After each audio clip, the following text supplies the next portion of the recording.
Saudi bus ప్రమాదంపై KTR CM Revanth Reddy దిగ్భ్రాంతి. హైదరాబాద్ యాత్రికులు చనిపోవడం బాధాకరమంటూ వెల్లడి.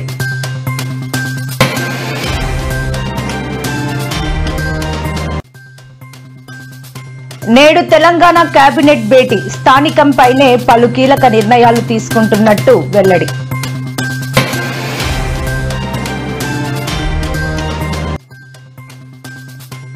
హైదరాబాద్ నగర సిపి సబ్జానార్తో సమావేశమైన సినీ ప్రముఖులు. భేటీలో పాల్గొన్న చిరంజీవి, నాగార్జున, రాజమౌళి, దిల్రాజు.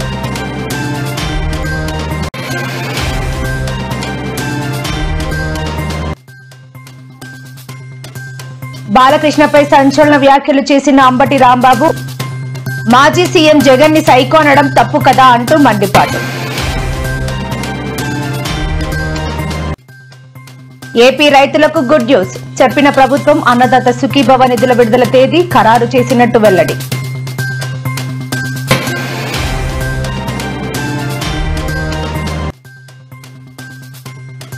రాజకీయాల్లోకి వంగవీటి రంగా వారసురాలు, క్లారిటీ ఇచ్చిన వంగవీటి రంగా కుమార్తె ఆశా కిరణ్.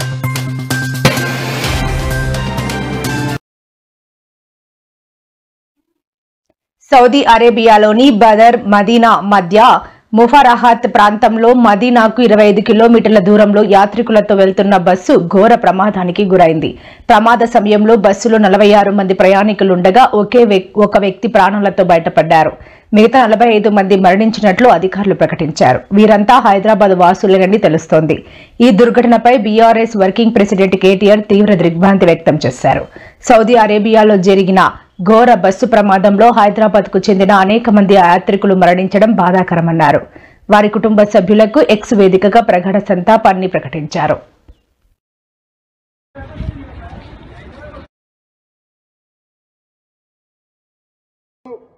ఇప్పుడే మక్కా దగ్గర జరిగినటువంటి యాక్సిడెంట్ లో దాదాపు 42 మంది చనిపోతే అందులో 16 మంది హైదరాబాద్ సంబంధించిన వాళ్ళు ఉన్నారు.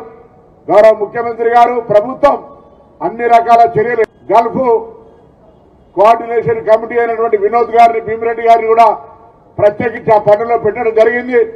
అన్ని రకాల చర్యలు ప్రభుత్వం పక్షాన్ని తీసుకుంటూ వారికి సానుభూతిని, సంతాపాన్ని కూడా తెలంగాణ ప్రభుత్వం పక్షాన్ని వ్యక్తం చేస్తా ఉన్నాం. ఇది ఒక దుర్ఘటన. ఈ దుర్ఘటనలో హైదరాబాద్ 16 మంది అక్కడికక్కడే మృతి చెందినారు.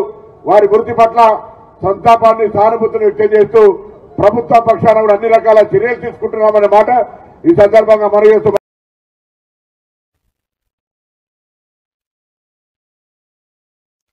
ఈరోజు కరీంనగర్లోని ఎస్ఆర్ఆర్ కాలేజీ నుండి నిర్వహించిన పాదయాత్రలో బండి సంజయ్ పాల్గొన్నారు. ఈ కార్యక్రమానికి వేలాది మంది విద్యార్థులు, యువత హాజరై సంజయ్తో పాటు నడిచారు. అంతకుముందు పాదయాత్ర ఆరంభంలో బండి సంజయ్ మీడియాతో మాట్లాడారు. సర్దార్ వల్లభాయ్ పటేల్ ఆశయాలను నెరవేర్చేందుకు నేటి యువత రాజకీయాల్లోకి రావాలని బండి సంజయ్ పిలుపునిచ్చారు. యువత రాజకీయాల్లోకి రాకుంటే దేశాన్ని కుటుంబ వారసత్వ రాజకీయాలు పట్టి పీడించే ప్రమాదం ఉందని ఆందోళన వ్యక్తం చేశారు. ఇది దేశానికి ఏమాత్రం మంచి పరిణామం కాదన్నారు. వారసత్వ రాజకీయాలకు ప్రధానమంత్రి నరేంద్ర మోదీ తీవ్ర వ్యతిరేకమన్నారు.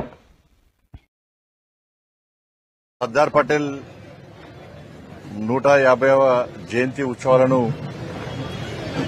దేశవ్యాప్తంగా ప్రధానమంత్రి శ్రీ నరేంద్ర మోడీ గారి యొక్క ఆధ్వర్యంలో దేశవ్యాప్తంగా అన్ని ప్రాంతాల్లో యూనిటీ మార్చ్ నిర్వహించాలని చెప్పి ప్రభుత్వం నిర్ణయించడం జరిగింది.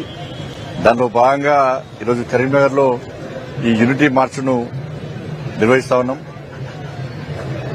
భారతదేశం యొక్క ఐక్యత కోసం తన సర్వస్వాన్ని త్యాగం చేసినటువంటి ఒక మహనీయుడు, ఒక ఉక్కు మనిషి సర్దార్ పటేల్.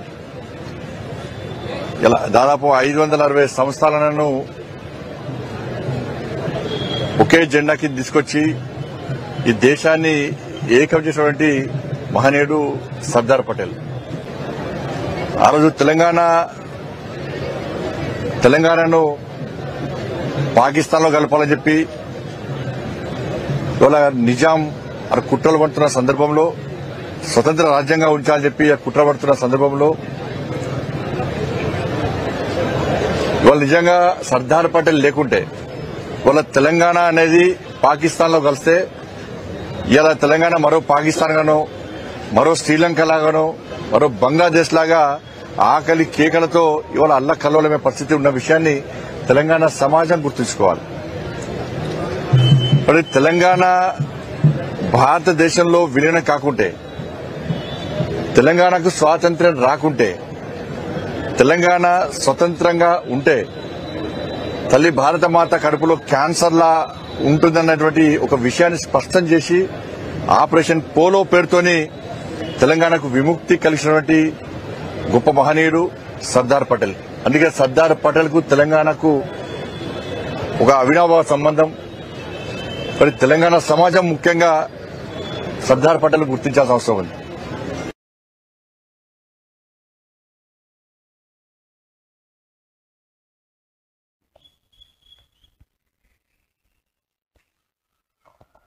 సినీ పరిశ్రమను షేక్ చేసిన ఐబొమ్మ వెబ్సైట్ నిర్వాహకుడు రవిని పోలీసులు అరెస్ట్ చేసిన సంగతి తెలిసిందే. ప్రస్తుతం రవి రిమాండ్లో ఉన్నాడు. ఆయనను విచారించేందుకు తమ కస్టడీకి ఇవ్వాలని కోర్టులో పోలీసులు పిటిషన్ వేయబోతున్నారు. ఈ నేపథ్యంలో హైదరాబాద్ పోలీస్ కమిషనర్ సజ్జనార్తో సినీ ప్రముఖులు భేటీ అయ్యారు.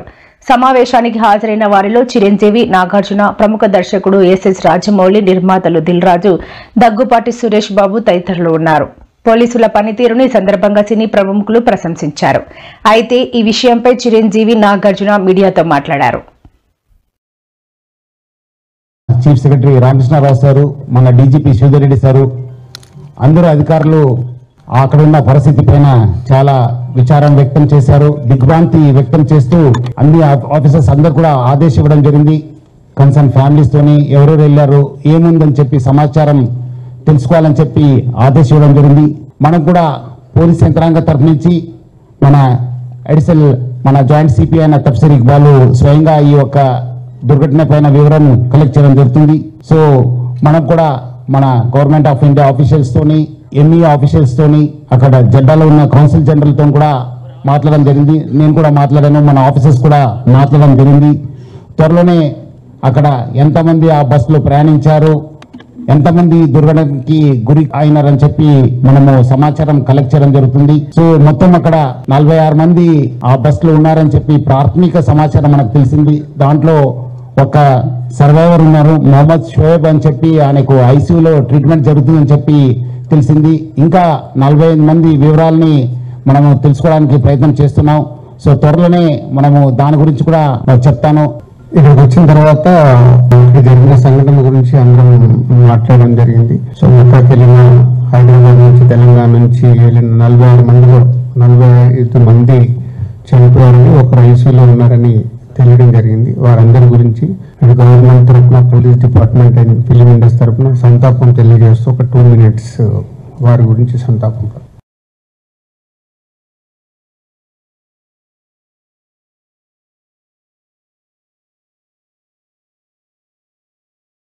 ప్రకారము ఆ జరిగిన సంఘటన పైన ఆ టీము ఇక్కడి నుంచి బృందము 9th నవంబర్ నుంచి 23 దాకా వాళ్ళ ఒక ట్రావెల్ ప్లాన్ ఉంది. వాళ్ళు మొత్తము 54 మెంబర్స్ 9th కు హైదరాబాద్ నుంచి జెడ్డా ట్రావెల్ చేశారు. దాంట్లో 4 మెంబర్స్ సపరేట్ ఒక కారులో మదీనాకి వెళ్ళడం జరిగింది. నిన్నే 4 మక్కాలోనే వాళ్ళు ఉండిపోయారు. ఇంకా 46 మంది ఆ బస్సులో ప్రయాణం చేశారు. మదీనాకు ఇంకా దగ్గరున్నప్పుడు 25 కిలోమీటర్స్ దగ్గరున్నప్పుడు ఒక ఆయిల్ ట్యాంకర్ తోనే యాక్సిడెంట్ కావడం జరిగింది. దాంట్లో నేను అంతకుముందు చెప్పినట్లు మొహమ్మద్ అబ్దుల్ సోయబ్ అన్నవాడే ఒక సర్వైవర్ ఉన్నారు. ఆయన ఐసీయూలో, సౌదీ జర్మన్ హాస్పిటల్లో ఐసీయూలో ట్రీట్మెంట్ జరుగుతుంది. ఇంకా 45 మంది చనిపోయారని చెప్పి మనకు ఇప్పుడే తెలుస్తుంది. వాళ్ళు పెట్టుకొని అంతా ఇప్పుడు ఆయన అక్కడ మహారాష్ట్రలో డ్రైవింగ్ లైసెన్స్ తీసుకున్నారు. ప్రహ్లాద్ కుమార్ వెల్లెల్లా అని చెప్పి ఆ పేరుతోని ఆయన టేకన్ డ్రైవింగ్ లైసెన్స్, అదేవిధంగా పాన్ కార్డు కూడా అదే పేరుతోని తీసుకోవడం జరిగింది. ప్రహ్లాద్ కుమార్ వెల్లెల్లా, సన్ ఆఫ్ నరసింహ వెల్లెల్లా అని చెప్పి కూడా ఆయన ఈ ఒక లైసెన్సెస్, పాన్ కార్డ్స్ కూడా తీసుకోవడం జరిగింది. ఇక్కడ కూడా మన దగ్గర కూడా సేమ్ మన ఆంధ్రప్రదేశ్ ట్రాన్స్పోర్ట్ డిపార్ట్మెంట్ కూడా లైసెన్స్ తీసుకోవడం జరిగింది. సో ఇట్లానే ఫస్ట్ నుంచే ఆ ఒక్క క్రిమినల్ మెంట్ ఆఫ్ మైండ్ ఉండడంతో ఈ అంతా లోతుగా టెక్నాలజీ యూజ్ చేసుకుంటూ ఈ పైరసీలో ఇన్వాల్వ్ కావడం జరిగింది. ఎప్పుడు పోలీస్ అనే వెంబడబడినారు, ఎప్పుడు ఫిలిం ఇండస్ట్రీ అప్రమత్త అయింది. ఆయన ఉన్న మన ఇండియన్ సిటిజన్షిప్ కూడా మనము ఆయన గివప్ చేసి ఆయన ఇప్పుడు ఈ Saint Kitts and navies country ఒక సిటిజన్షిప్ కూడా తీసుకున్నారని. Saint Kitts and navies country Caribbean islands లో ఉన్న ఈ ఒక్క కంట్రీని ఆయన తీసుకున్నారు.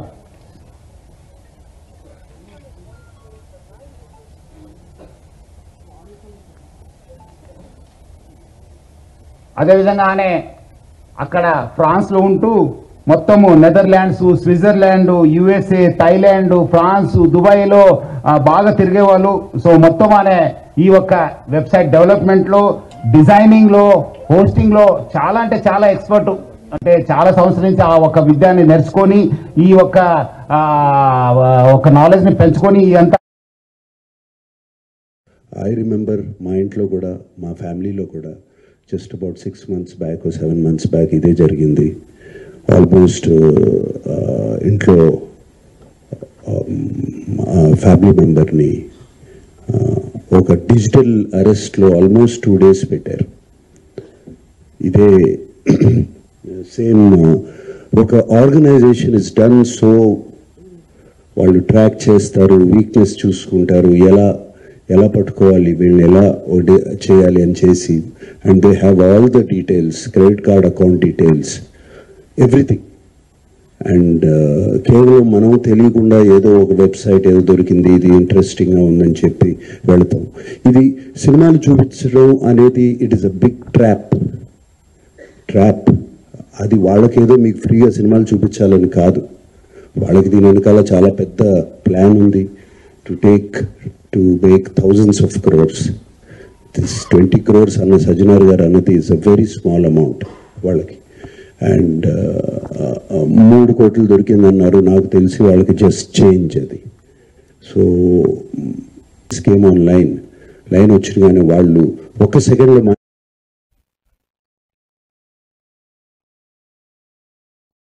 సీఎం రేవంత్ రెడ్డి అధ్యక్షతన సోమవారం మధ్యాహ్నం 3 గంటలకు తెలంగాణ కేబినెట్ సమావేశం జరిగింది.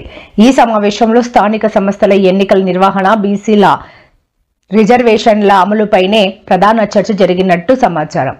స్థానిక ఎన్నికలు ఎప్పటికి నిర్వహిస్తున్నారో నవంబర్ 24వ తేదీలోగా చెప్పాలని రాష్ట్ర హైకోర్టు ప్రభుత్వానికి ఇప్పటికే ఆదేశాలు జారీ చేసింది. 42% రిజర్వేషన్ల విషయంలో నెలకొన్న సందిగ్ధత కారణంగానే స్థానిక ఎన్నికలు ఆలస్యమవుతున్నాయి. దీనిపై నేడు క్లారిటీ వస్తే త్వరలోనే రాష్ట్రంలో స్థానిక సంస్థల ఎన్నికలు నగారా మోగనుంది.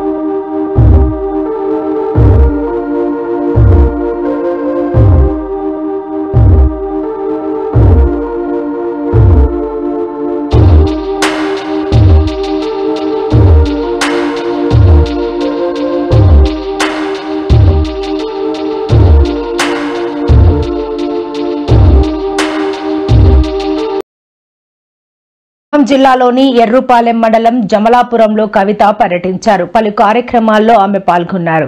ఈ సందర్భంగా కవిత మాట్లాడారు. జాగృతి జనం బాటలో భాగంగా ప్రజా సమస్యలను తెలుసుకుని వాటిని పరిష్కరించేలా సీఎం రేవంత్ రెడ్డి ప్రభుత్వంపై తాను పోరాటం చేస్తున్నానని పేర్కొన్నారు. తనపై ఆరోపణలు చేస్తున్న వ్యక్తులని దీర్ఘకాలం ఎవరూ రక్షించలేరని హెచ్చరించారు. బీజేపీ, బీఆర్ఎస్ పార్టీల వైఫల్యం వల్లే జూబ్లీ హిల్స్ ఉప ఎన్నికల్లో కాంగ్రెస్ గెలిచిందని విమర్శించారు. కాంగ్రెస్ 6 గ్యారెంటీల అమలుపై, ప్రజా సమస్యలపై జాగృతి సంస్థ నిరంతరం పోరాటం చేస్తోందని కవిత పేర్కొన్నారు.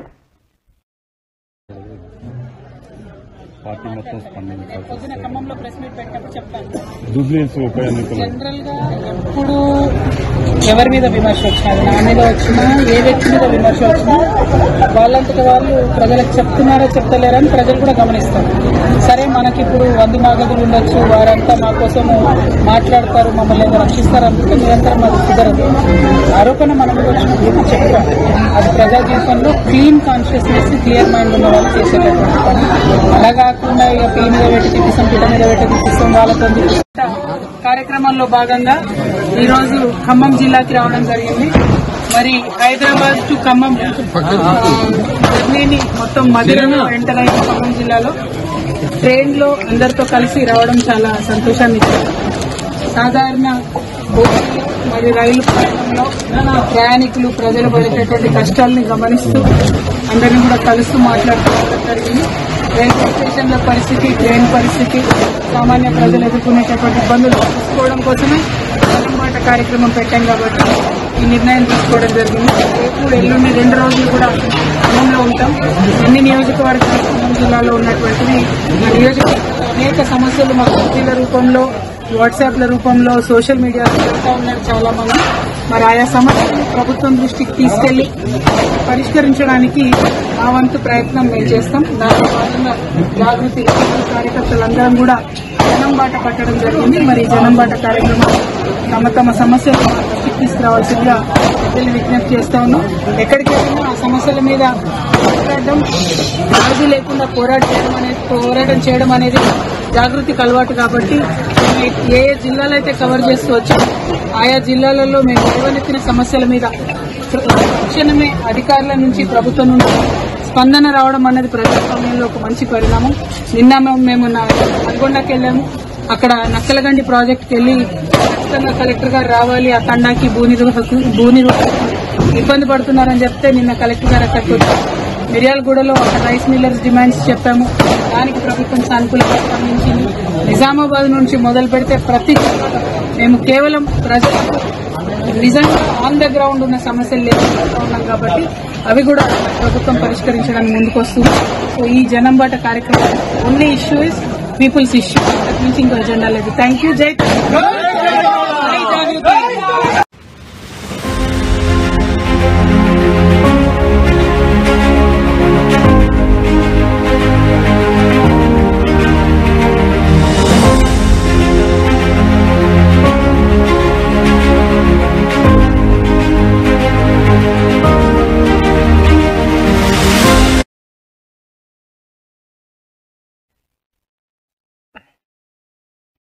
వైఎస్ఆర్సీపీ కార్యాలయంపై జరిగిన విధ్వంసం విషయంలో చూసి చూడనట్లు వ్యవహరిస్తోందని మాజీ మంత్రి అంబటి రాంబాబు అన్నారు. హిందూపురం ఘటనకు నిరసనగా సోమవారం గుంటూరులో అంబటి ఆధ్వర్యంలో కార్యక్రమం జరిగింది. ఈ సందర్భంగా ఆయన మాట్లాడుతూ గతంలో బాలకృష్ణ చేసింది ఏంటి? అసెంబ్లీలోనే మాజీ సీఎం జగన్ ను ఆయన సైకో అనలేదా? నటుడు కేంద్ర మాజీ మంత్రి చిరంజీవిని అవమానిస్తూ మాట్లాడలేదా? అసెంబ్లీకి తప్ప తాగొచ్చి బాలకృష్ణ మాట్లాడారు. కానీ ఆ టైంలో ఆయన చేసింది తప్పని ఎవరూ చెప్పలేదు. ఇది న్యాయమా, ధర్మమా? బాలకృష్ణ ఎవరైనా సరే తాను చేసిన పనులకు క్షమాపణలు చెప్పాలి. అప్పటిదాకా వైఎస్ఆర్సీపీ ఆందోళన కొనసాగిస్తుంది. బాలకృష్ణ అనే వ్యక్తి తీసుకొచ్చాడు అసెంబ్లీలో. అసలు ఆయన మాట్లాడాల్సింది ఏంది? అసెంబ్లీలో ఆయన మాట్లాడాల్సింది ఏంటి? ఆయన తాగి మాట్లాడింది ఏంటి? అసలు తాగినోని అసెంబ్లీకి తీసుకొని అసెంబ్లీలో మాట్లాడిచ్చే కార్యక్రమం చేస్తున్నారు అని అంటే స్పీకర్కి బుద్ధి లేదు. తాగినోడు ఆ మాదిరిగా మాట్లాడుతున్నాడు అని అంటే ఆయన సైకలాజికల్ హెల్త్ ఎట్లుందో, అసెంబ్లీకి వచ్చి ఆ మాదిరిగా మాట్లాడుతున్నాడంటే ఆయన సైకలాజికల్ హెల్త్ ఎట్లుందో ఆయన క్వశ్చన్ చేసుకోవాలి.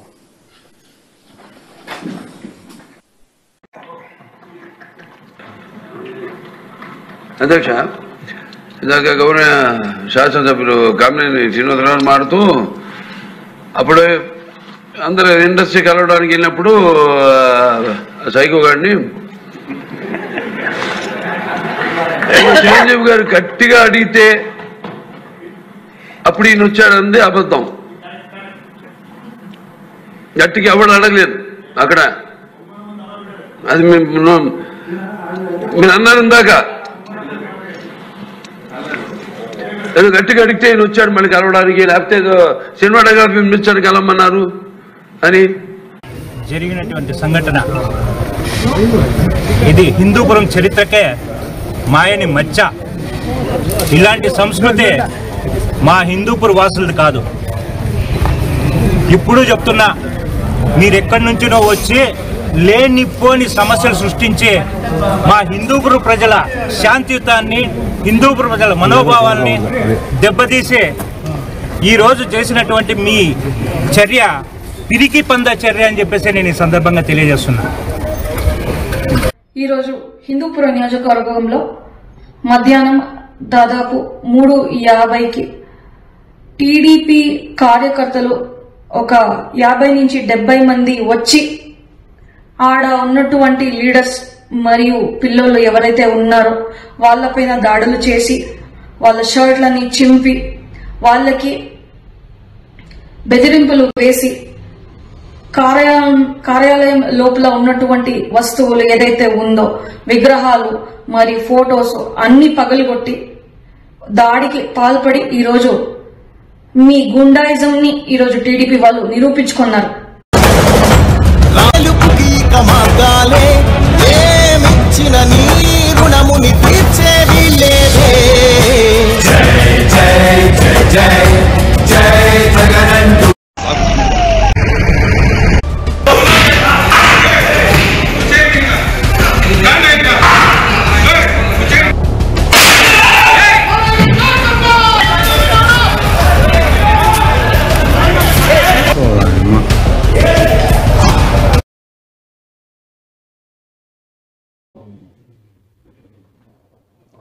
ఏపీ రైతులకు రాష్ట్ర ప్రభుత్వం గుడ్ న్యూస్ చెప్పింది. సోమవారం అచ్చెన్నాయుడు అన్నదాత సుఖీభవ పీఎం కిసాన్ పథకం నిధుల విడుదలపై అధికారులతో సమీక్ష నిర్వహించారు. అన్నదాత సుఖీభవ నిధుల విడుదల తేదీని ఖరారు చేశారు. ఈ నెల 19వ సీఎం చంద్రబాబు నాయుడు కడప జిల్లా కమలాపురంలో నిర్వహించే కార్యక్రమంలో ఈ నిధులను విడుదల చేయనున్నట్లు ప్రకటించారు. అదే రోజు కేంద్ర ప్రభుత్వం కూడా పీఎం కిసాన్ నిధులు విడుదల చేయనుంది. దీంతో అర్హులైన రైతుల బ్యాంకు ఖాతాల్లో కేంద్రం నుంచి 2,000 రూపాయలు, రాష్ట్ర ప్రభుత్వం నుంచి 5,000 రూపాయలు, మొత్తం 7,000 రూపాయలు జమ కానున్నాయి. మంత్రి అచ్చెన్నాయుడు ఆదేశించారు.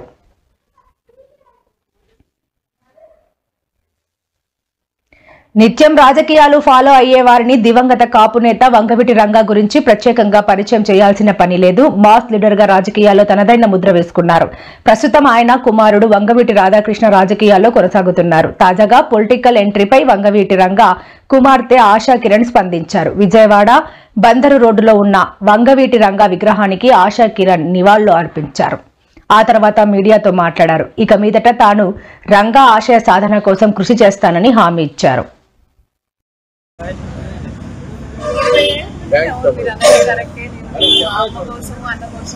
రాజకీయంగా బయటకు వచ్చాను, కానీ ఫ్యామిలీ రెస్పాన్సిబిలిటీస్ మూలంగా నేను రాజకీయానికి లేకపోతే పబ్లిక్ లైఫ్ దూరంగా ఉండడం జరిగింది. కానీ వాటి నుంచి నేను డెఫినెట్గా యాక్టివ్గా పబ్లిక్ లైఫ్లో ఉంటాను. మా రాఘరంగా మిత్రపరిష సభ్యులతో కలుస్తాను, రంగా గారి ఫ్యాన్స్తో కలుస్తాను. వాళ్ళతో ఏంటి అనేది ఇష్యూస్ అనేది నేను రేపు డిస్కస్ చేస్తాను. పబ్లిక్ ఫంక్షన్స్ అనేది నేను అటెండ్ అవుతాను. రంగా గారి మీద చాలా ఆప్యాయత అనురాగాల నేపథ్యంలో రాజకీయ కొరత ఏర్పడింది అనుకుంటున్నారా, లేదంటే రంగా గారి ఆశయాల కోసం మళ్ళీ ఒక అడుగు ముందుకేసి అందరిని కలుపుకుని వెళ్ళాలనుకుంటున్నారా? రాజకీయ కొరత ఎప్పుడు ఉంటుందండి, ఎందుకంటే రంగా గారి ఫ్యాన్స్ చాలా పెద్ద ఫ్యాన్ బేస్ అండి. అది ఉభయ రాష్ట్రాల్లోనే కాదు, మీకు దేశ విదేశాల్లో కూడా మీకు ఆయన ఫ్యాన్స్ ఉన్నారు. ఆ ఫ్యాన్స్ అందరినీ ఇచ్చేయాలంటే రాజకీయ కొరత ఎప్పుడు ఉంటుంది. అలాంటిది మా వంగవీటి ఫ్యామిలీ ఎప్పుడు ఆ కొరతను తీర్చడానికి ప్రయత్నిస్తుంది. అది ఆయన రాధా గారు ఒక్కడే కాదు, మా ఫ్యామిలీ ఎవరు.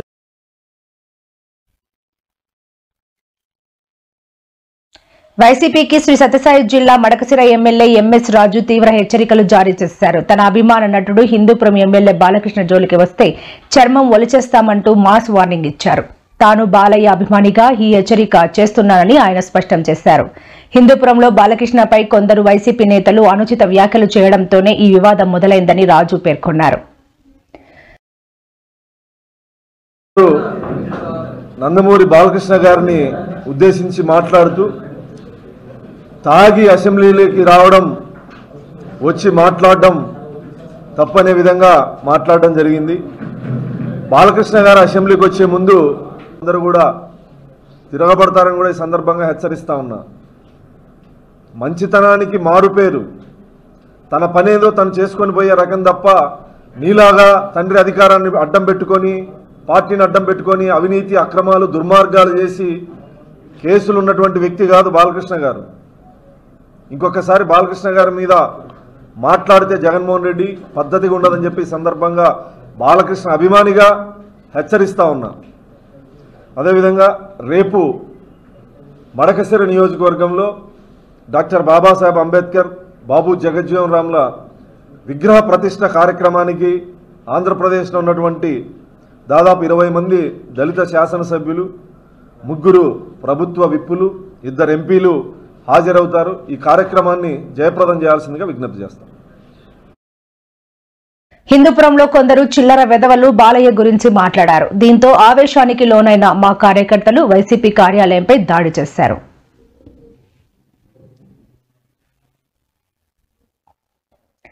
అల్లూరి సీతారామరాజు జిల్లాలోని మరో గిరిజన ఆశ్రమ పాఠశాలలో ఫుడ్ పాయిజన్ ఘటన వెలుగులోకి వచ్చింది. వివరాల్లోకి వెళితే జిల్లాలోని కొయ్యూరు మండలం రాజేంద్రపాలెం ఆశ్రమ పాఠశాలలో ఫుడ్ పాయిజనింగ్ జరిగింది. దీనివల్ల అక్కడ ఉంటున్న 22 మంది బాలికలు బాధితులుగా మారారు. వాంతులు, విరేచనాలతో బాధపడ్డారు. వారిని పాఠశాల సిబ్బంది చికిత్స నిమిత్తం ఆసుపత్రికి తరలించారు. ఆసుపత్రిలో వైద్యులు వారికి చికిత్సను అందిస్తున్నారు. ప్రస్తుతం విద్యార్థుల ఆరోగ్యం నిలకడగానే ఉందని అధికారులు తెలిపారు. ఘటనపై విచారణకు ఆదేశించారు.